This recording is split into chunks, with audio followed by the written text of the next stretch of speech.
Welcome back to Insight Indonesia, brought to you by the Jakarta Globe. Today we're celebrating Chinese New Year with Alexandra Tan and Joseph Chen, discussing the Chinese community in Indonesia, its traditions and troubles and promising future.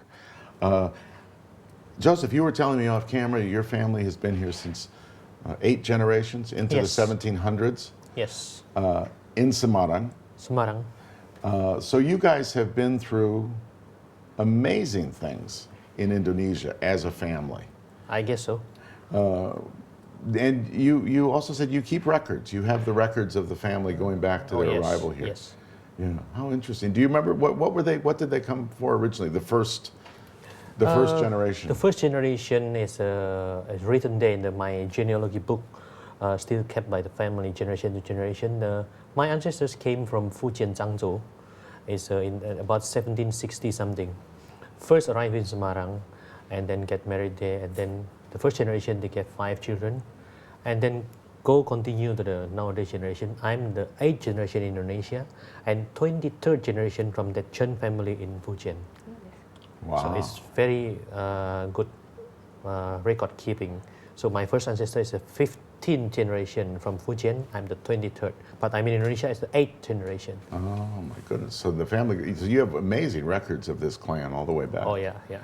And so your family, and probably Alexandra, your family as well, and many others, have been through this amazing sweep of history, and now we're at a time when China is booming and resurgent, and certainly I think by most of us would think the reigning power in Asia, and perhaps will be the most powerful country in the world very shortly.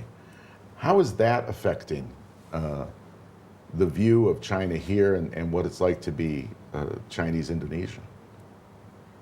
Well, I guess before we don't really have relationship with China. It's a band issue, yeah. Yeah. But since China now becomes a giant country, and we belong to the Asian side, I guess economically I can see that we already start to build relationship with China. A lot of businesses, a lot of even Chinese Indonesian business start to have counterparts in China. Oh, sure. Most of the big Chinese business, Chinese Indonesian groups are investing in China. I guess the relationships become more of an open issue rather than what it was before. Yeah. Yeah, before you had to be secretive if you wanted to contact relatives or... Oh, I remember there was a time that some of my grandfather's relatives, they all went to China and they sent us pictures, nice pictures, but we have to burn them. We're not allowed to even to keep them. You had to burn pictures of the family in China? It's not even families, it's just pictures, nice flower, peonies, and they just send us to let us know, oh, this is the peonies, this is the nice butterflies and things, but we're not supposed to keep them. My grandfather said, you better burn it after you see them. And you did, you burned them? Well, I think my auntie did, yeah, but still. Wow. That was a long way back, though. Now, from your point of view, Joseph, you mentioned something in the earlier segment about the boom in the Chinese language study. Yeah. And you're in that business to some extent, right?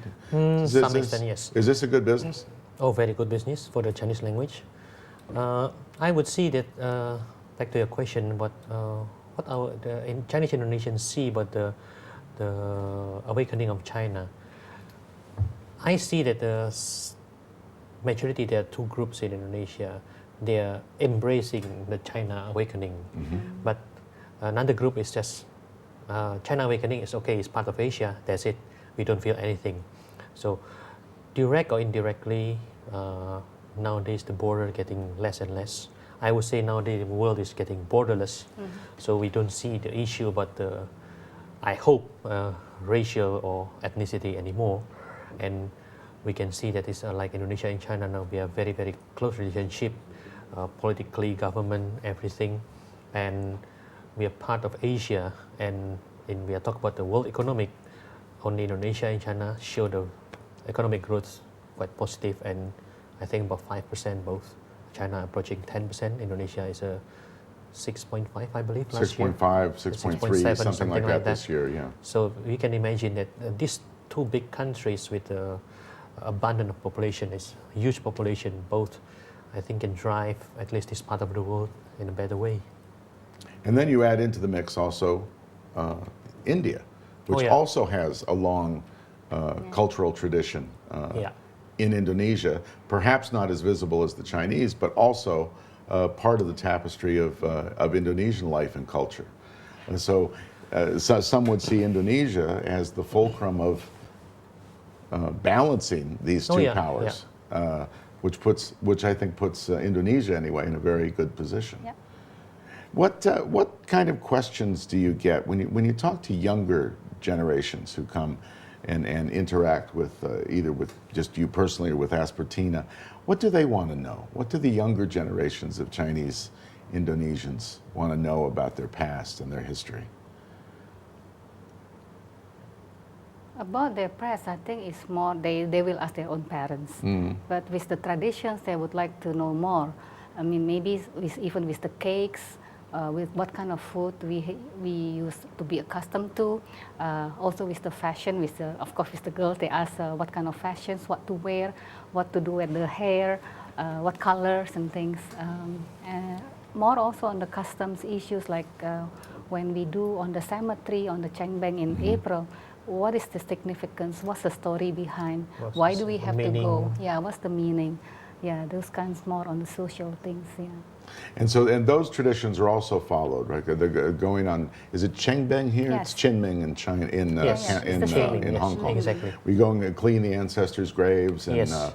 tidy up the cemetery and all of this. Exactly. And that's practiced here now and has come back, presumably. No, it's still. No, it's still there. That's always been Yes, there. Always the been there. Chapgome, the Changbang. Though it's this not is the- exposed before, but families to families, they usually still doing it from time to time.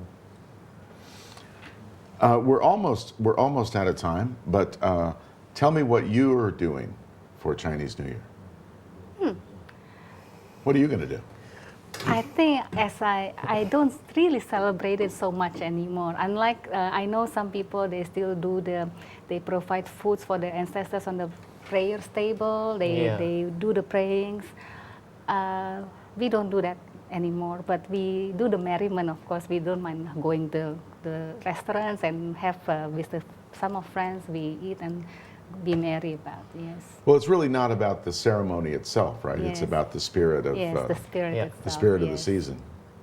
Like a lot of Westerners, we celebrate Christmas, but we may not celebrate it as religiously as we used to. Exactly. You know, for some people, but it's still the season. Any last words, Joseph? And for me, we plan to have the dinner together with family and friends in New Year's Eve, and usually we just chatting there and get snacks like peanuts and the guaji over there, and then just drink some, and then we light the fireworks and some with the kids, just around there. The remarkable thing, and I think I'd like to end on this note, the remarkable thing is all the repression and all the worry about these traditions that were covered up in Indonesia, and at the end of the day, where's the threat? You know, when we open up, when the world opens up to things that people may previously have been afraid of, they discovered that there was nothing to be afraid of at all. Oh yeah. It's nothing because as Indonesia, like the same like US also, we have the diversity in unity. Yeah. So El Pluribus Unum, the same Exactly. thing. It's exactly the same. Exactly the same. So we are all diverse, so many ethnics, religions, and whatsoever. We just kind of a mosaic. If we see as a whole, it's a big picture. It's a beautiful. It's so boring if you see it's one thing over there. It's much less boring to have some diversity in life. We're going to have to end on that note. I want to thank both of you for being with us. This has been Inside Indonesia, brought to you by the Jakarta Globe. The show is available for live streaming on beritasatu.tv and beritasatu.com. The show is also online at thejakartaglobe.com. Thank you for being with us.